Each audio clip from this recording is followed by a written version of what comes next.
बघूयात पुढची बातमी। अजित पवार यांच्या निधनानंतर सुनेत्रा पवार यांच्या रूपाने महाराष्ट्राला पहिला महिला उपमुख्यमंत्री मिळणार आहेत। कोण आहेत सुनेत्रा पवार आणि त्यांचा राजकीय प्रवास हा कसा राहिलाय बघूया। सुनेत्रा पवार राज्यसभेच्या खासदार आहेत। गेल्याच वर्षी त्या खासदार झाल्या। सुनेत्रा पवार या सामाजिक कार्यकर्त्या सुद्धा आहेत आणि शैक्षणिक प्रशासक सुद्धा आहेत। कार्यकर्त्यांची कामं करणं आणि त्यांना सांभाळण्याचा अनुभव सुनेत्रा पवार यांना आहे। अख्खा पवार कुटुंबात जोडलं गेल्यामुळे प्रसिद्ध शैक्षणिक संस्था विद्याप्रतिष्ठानच्या सुनेत्रा पवार विश्वस्त आहेत। अभियांत्रिकी, कायदा, जैवतंत्रज्ञान ते IT पर्यंतची महाविद्यालय ही विद्याप्रतिष्ठानच्या अंतर्गत येतात।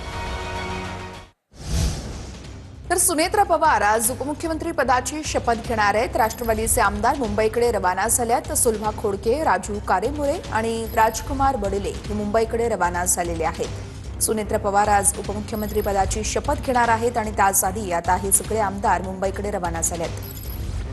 अजितदादा यांच्या अकाली जाण्यामुळे राष्ट्रवादी काँग्रेस पक्षाचं प्रचंड मोठं नुकसान झालेलं आहे आणि ते भरून काढणं पण शक्य नाही आहे। तरी पण आज आदरणीय सुनेत्रा वहिनी या उपमुख्यमंत्री पदाची शपथ घेणार आहेत आणि त्यासाठी आम्हा सगळ्यांना फोन आलेला आहे। मला वाटतं हा निर्णय अत्यंत चांगला आहे आणि याच्यामुळे पक्षाला नक्कीच स्थिरता मिळेल।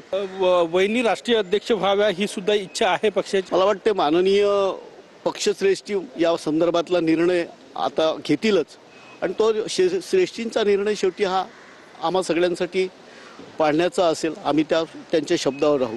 आपला पक्षाने तातडीची बैठक बोलवलेली आहे, त्यासाठी आम्हाला सुद्धा बोलवलेलं आहे।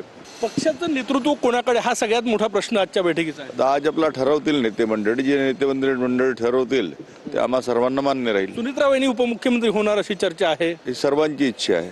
पक्षाला आणखीन बळकटीकरण येईल, जी हानी झाली ती भरून निघणार नाही, पण बळकटीकरण येईल। एकत्र यायला पाहिजे की सुनेत्राताईंनी नेतृत्व करायला पाहिजे अजितदादाच्या जागी? सुनेत्राताईंनी नेतृत्व करायला पाहिजे।